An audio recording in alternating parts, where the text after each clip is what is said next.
My name is Jacob Gyan. I am 23 years of age and born in Ashanti region of Ghana.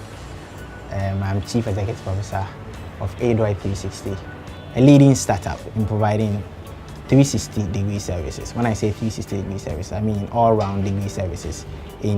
We specialize in web development, in mobile application development, social media optimization, and search engine optimization.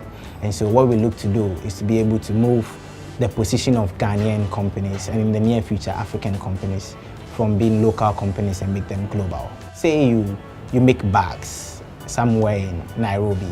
We make a website for you that will display your bags that anywhere in Africa, anybody in the world can see. And then we create a mechanism by which people can buy and send your money through online payment systems. And then we optimize you to be able to available where the people are. Now, people spend a lot of their day on social media. So we optimize your social media pages for you. We optimize your search engines to be able to, for people to be able to find you online. So that's the direction. We look to take the position of African businesses from being local businesses and make them global. For Jacob Gyan, making it into the IT world was no play.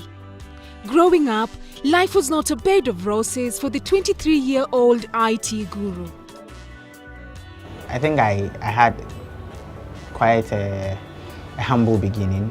I was born to a mechanic who is my father, and my mom was a petty trader who sells on their head from water to clothes, anything at all that she could get. So I helped my mom sell. She helped put some of the things she sells on my head, and then I follow her around. And that was actually for me, that was the beginning of business for me, because I got to learn how to deal with people and how to sell. Little Jacob was very hands-on back then. He'd do anything to help his parents provide for their family as well as fend for himself. After my junior high school, I had to help my father in the shop, who was a mechanic as well. So I got to learn about cars, work in the fitting shop for some time, and also work as a shoemaker at a point in time of my life before entering high school. These experiences gave Jacob the street entrepreneurship sense he mastered, and this was the beginning of his quest to change his world. It all began in 2015. I met a young chap who was in the university and who was an IT person. He told me about IT, and then I told him, I think I'm an excellent marketer. I can talk to people and I can get business for you. And he said he could create websites. So I went to speak to a friend, convince the person, and we got our first job. And then I was wowed by the pricing guide or the quotations of the IT field.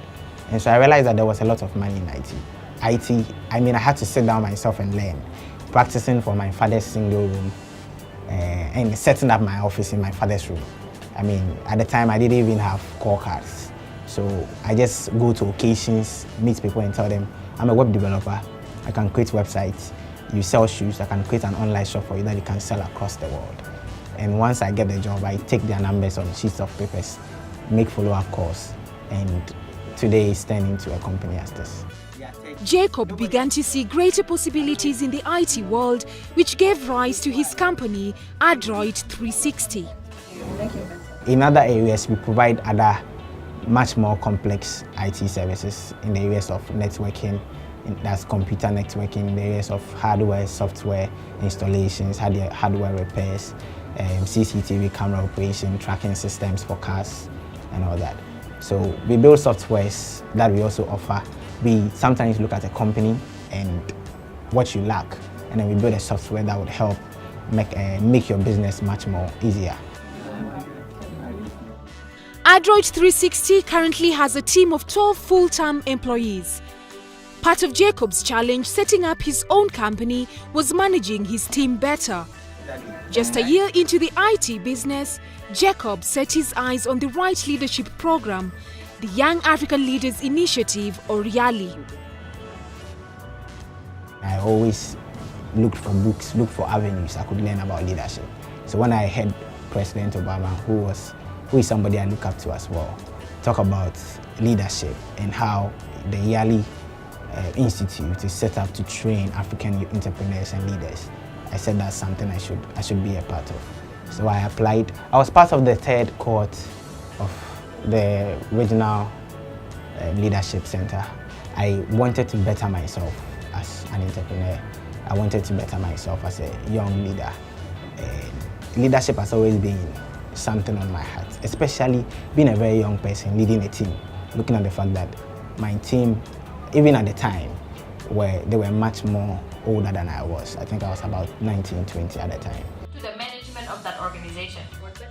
He believes lessons learned at Yali put him on the right path to prosperity. I think Yali did meet my expectations.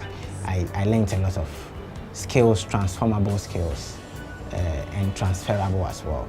That when I came back to work, I was able to transfer those skills and values that I learned to my colleagues at work. And that also helped raise my business as well. One of the things I was struggling with was to be able to develop structures within the business. Because this is a young person who just graduated high school, has no knowledge. I've not been to any business school. I've not been taught anything about business, but I owe a business. And so Yali was one of the avenues I could learn how to develop the right structures in the business. And so definitely the Yali program and its training contributed to the smooth running of this business. Today, Jacob is a force to be reckoned with in Ghana's IT field. When I started this, I never knew it could be that big. And we've offered services to some of the biggest firms in Ghana. Gentle Giants, Vitamok. We have a great relationship with MTN in Ghana. For some of the banks in Ghana, we've done some of the biggest jobs. But even outside the shores of Ghana, Dematics in Dubai, we did their website. We have clients in the US blue space. We have clients in South Africa. And to be able to grow to that magnitude, for me, it's been our biggest success so far. Hi, long time. One thing that impressed me was, the Legal Professions Act of Ghana has very strict rules with what the contents of a law firm's website should be. When we met them, they actually had read the Legal Professions Act and had told us that we know we can't put A, B, C, D on your website. And that, for me, was a sign of people who are not only providing services that you ask them to, they would make sure the services they are providing will not lead you into trouble. And I was very impressed with that. Despite Jacob's drive to change lives through IT, his country Ghana is slowly making strides. Ghanaians are being receptive of the IT transformation. However, the pace has not been very quick. And so then if you are in a business like mine, and many businesses do not even see the need to have websites, then it becomes a challenge for you. But the transformation, as I said, is fast coming, but we just wish the pace could have been much quicker. I think technology in Ghana is growing, and there's still a continuous process with the adoption of technology. I think Adriot has been one of the young companies in the country that has shown leadership in the space of technology. And I'm more than confident that these are the people who would move Ghana forward, and any global company have an opportunity to work with them. This year we look to expand. We have partners in Nigeria. We are setting up in Nigeria, and hopefully we hope to take our service to all across Africa. In the long run, Jacob hopes to set his foot on politics. He's currently a student at the University of Ghana, pursuing political science and sociology. Before then, Jacob strives to set the bars high as he changes the face of technology in Africa.